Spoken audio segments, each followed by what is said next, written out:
바세린은 전 국민이 다 알고 있는 제품 아닐까요? 그럼 이 바세린은 어떻게 해서 화장품 영역까지 올 수 있었을까요? 1859년 미국에서 석유 생산에 성공하는데요. 바세린의 발명가인 로버트 체스브로는 석유를 시추하는 과정에서 끈적끈적한 석유, 찌꺼기가 발생하는데 이것을 로드왁스라고 해요. 로드왁스는 찌꺼기에 불과했지만 이 로드왁스가 묻은 작업자들의 몸에서 상처가 빠르게 회복되는 것을 보고 이 물질에 관심을 갖게 되었다고 하는데요. 지속적인 연구를 통해 로드왁스로부터 정제된 성분을 추출해내는데 성공했다고 해요. 이 성분은 페트롤리움 젤리 또는 페트롤라툼이라고 해요.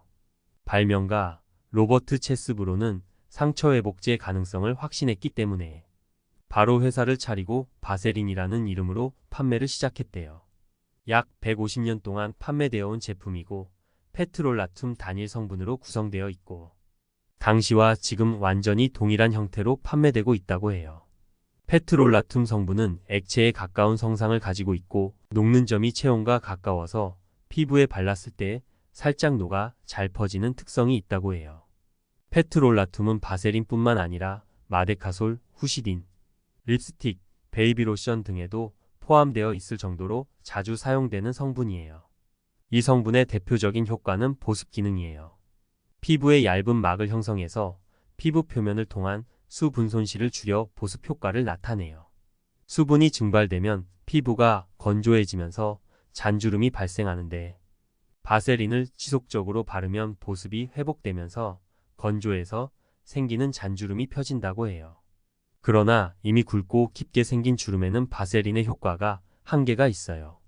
그 외에도 상처 재생을 보조하는 역할로 사용되는데 적극적인 소염이나 재생 효과라기보다는 피부의 막을 형성해서 여러 병원균의 감염 가능성을 낮추고 자연 회복을 보조하는 측면이 강하다고 해요. 바세린을 사용하는 방법을 알려드릴게요. 기름 부분을 조금 떠서 손에 펴 바른 후에 얼굴에 물질러서 얇게 펴 바르면 돼요. 바세린과 로션, 수분크림, 아이크림과 같이 사용하는 방법도 있어요. 로션, 수분크림, 아이크림 등과 같은 화장품 위에 바세린을 바르면 효과가 더 오래 지속될 수 있어요. 바세린 하나만 사용하기보다는 보습제나 화장품과 같이 사용하여 바세린 막을 코팅해주는 식인 거예요. 두 번째로는 바세린을 활용한 목욕이에요. 바세린을 바르고 목욕하는 거예요. 우리가 평소에 몸을 씻듯이 거품을 내고 몸을 닦고 그 다음에 물로 헹궈내잖아요. 그 이후에 바세린을 온몸에 발라주는 거예요. 이때 너무 많이 바르는 것이 아니라 소량씩 펴서 발라준 후에 물로 한 번 더 헹궈주면 돼요. 이렇게 되면 악건성 피부나 아토피가 있는 아기들한테 효과가 좋아요. 세 번째로는 우리가 평소에 뿌리는 향수의 향이 오래 갈 수 있도록 바세린을 사용하는 거예요. 바세린을 조금만 덜어서 향수를 뿌릴 부위에 조금 펴 발라준 다음에 향수를 뿌리게 되면 향수에 들어있는 알코올 성분이 조금 더 천천히 휘발되어서 향수 향이 오랫동안 지속 가능해요. 네 번째로는 발 각질 제거할 때 사용하는 건데요. 각질이 유난히 발 뒤꿈치가 갈라지는 사람이 있는데요. 발 뒤꿈치에 바세린을 듬뿍 바른 후에 랩으로 발 뒤꿈치를 감싸고 그 위에 양말을 신고 하룻밤 후에 발 뒤꿈치가 보송보송해질 수 있어요. 다섯 번째로는 각질 제거에도 활용할 수 있어요. 설탕은 스크럽으로도 많이 사용하는데 설탕과 바세린을 1:2의 비율로 섞어서 얼굴에 발라준 후 1015분 후에 세안을 해주면 각질 제거와 보습 효과를 볼 수 있어요. 그러나 설탕의 입자가 너무 큰 경우에는 피부에 자극이 되기 때문에 붙인다는 느낌으로 바르고 떼어낸다는 느낌으로 세안하는 것이 좋아요. 여섯 번째로는 블랙헤드 제거에 활용하는 방법도 있어요. 세안 후에 스팀 타월로 3분간 온찜질을 해서 모공을 열어준 후에 바세린을 관리할 부분에 바르고 코 피지를 녹이기 위해 충분히 마사지를 해주세요. 여기서 주의할 점은 너무 오래 문지르거나 세게 문지르면 피부에 자극이 될 수 있어요.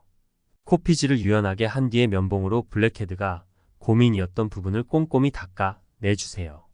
이때에도 한 번에 다 없애려고 강하게 닦으면 코가 붉어지고 이것을 제대로 진정시키지 않으면 딸기코가 될 수 있으니 꾸준히 관리를 해주고 진정시키지 않으면 딸기코가 될 수 있으니 꾸준히 관리를 해주고 제거를 할 때에는 살살 닦아주는 것이 중요해요.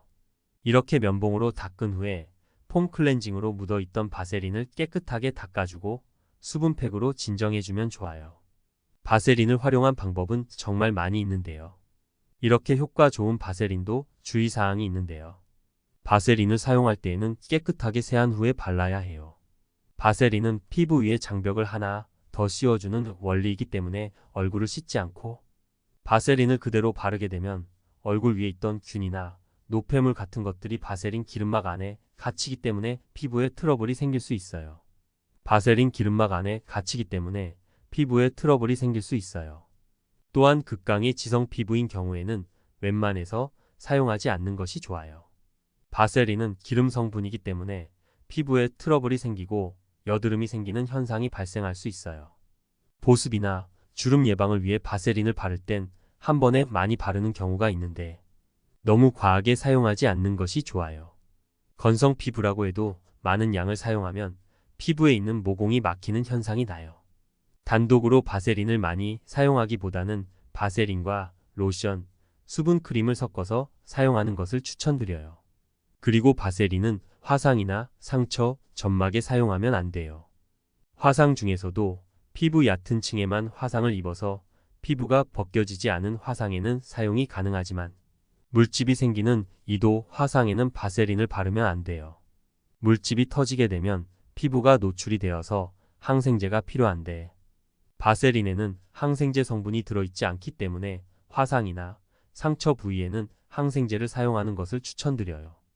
화상 부위에 바세린을 사용하고 싶다면 어느 정도 상처가 아물고 피부가 덮인 다음에 사용하는 것이 좋아요.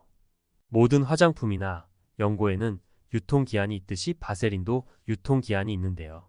뒷부분에 나와 있는 유통기한을 반드시 확인하고 사용을 해야 하고 유통기한이 지나면 딱딱하게 굳어버리기 때문에 주의해서 사용하시는 것이 좋아요. 바세린의 역사, 바세린의 사용 방법과 주의사항에 대해 알아봤는데요. 이렇게 많이 사용되는 바세린이지만 한때 바세린에 대한 안 좋은 의견도 있었어요. 바세린 속에 들어있는 PAH라는 성분이 있는데 이 성분이 발암물질이다 라는 논란이 있었어요. 하지만 정제가 충분히 깨끗하게 되었기 때문에 크게 우려할 정도는 아니라고 해요. 그리고 식약처의 허가가 난 제품이기 때문에 안전하게 사용이 가능하다고 해요.